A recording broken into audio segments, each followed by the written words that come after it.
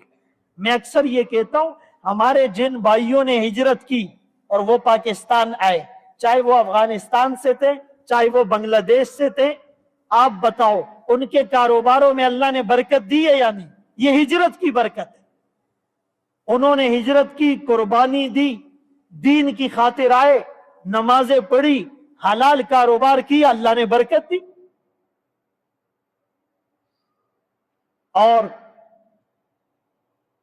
تیسرے موقع پر فرمایا آمنوا وہاجروا وجاہدوا فی سبیل اللہ باموالہم وانفسہم اعظم درجۃ عند اللہ، جو ایمان لے آئے، ہجرت کرے، اللہ کے راستے میں جہاد کرے، مال سے، جان سے، اللہ کے ہاں ان کا درجہ بڑا ہے۔ یہ خود اللہ فرما رہے ہیں کہ میرے ہاں اس کا درجہ بڑا ہے۔ وَأُولَئِكَ هُمُ الْفَائِزُونَ، یہ کامیاب ہونے والے لوگ ہیں۔ يُبَشِّرُهُمْ رَبُّهُمْ بِرَحْمَةٍ مِّنْهُ، اللہ ان کو خوشخبری دے رہا ہے کہ میری رحمت تمہیں ملے گی، وَرِضْوَانٍ، میری رضا تمہیں ملے گی، وَجَنَّاتٍ، اور ہمیشہ والے باغات تمہیں ملیں گے، ہمیشہ تم اس میں رہو گے۔ اور فرمایا ہجرت کرنے والا اور نہ کرنے والا برابر نہیں ہو سکتے، جہاد کرنے والا اور نہ کرنے والا برابر نہیں ہو سکتے، لیکن نیت، انما الاعمال، سب ایک دفعہ پڑھ لو، کدا گناہ نہیں، انما الاعمال بالنیات، کبھی کبھی حدیث زبان پر لایا کرو، عمل کا دار و مدار نیت پر ہے۔ یہ حضرت عمر رضی اللہ عنہ روایت کرتے ہیں، اور یہ پوری حدیث ہے، وَإِنَّمَا لِكُلِّ امْرِئٍ مَّا نَوَىٰ، آدمی کو وہی ملے گا جو اس کی نیت ہوگی۔ کیا مطلب؟ فَمَنْ كَانَتْ هِجْرَتُهُ إِلَى اللَّهِ وَرَسُولِهِ، ایک آدمی نے ہجرت کی اللہ اور اس کے رسول اور دین کی خاطر، تو اس کی ہجرت تو اللہ رسول کے لیے ہوگی۔ وَمَنْ كَانَتْ هِجْرَتُهُ إِلَى دُنْيَا يُصِيبُهَا أَوْ امْرَأَةٍ يَتَزَوَّجُهَا، ایک آدمی اس لیے ہجرت کرتا ہے کہ وہاں مال زیادہ کماؤں گا، نیت ہی یہ تھی، یا وہاں کوئی عورت ہے اس سے شادی کروں گا، فَهِجْرَتُهُ إِلَى مَا هَاجَرَ إِلَيْهِ، پھر اس کی ہجرت میں وہ نیت ہوگی، وہ اللہ رسول والی نیت۔ تو اپنے اعمال کو ٹھیک کرنا۔ اور عمر بن عاص رضی اللہ عنہما صحابی رسول ہیں، آقا کی خدمت میں حاضر ہوئے، آقا ہاتھ آگے کیجئے، میں بیعت کرنا چاہتا ہوں۔ دونوں جہانوں کے سردار نے ہاتھ آگے کیا، حضرت عمر بن العاص نے ہاتھ کھینچ لیا۔ آقا نے پوچھا عمر یہ کیا کر رہے ہو، ہاتھ واپس کیوں کھینچ لیا؟ کہا ایک شرط پر، پہلے آپ تسلی اور اطمینان دلا دے کہ اگر میں بیعت کروں گا میرے گناہ معاف ہو جائیں گے۔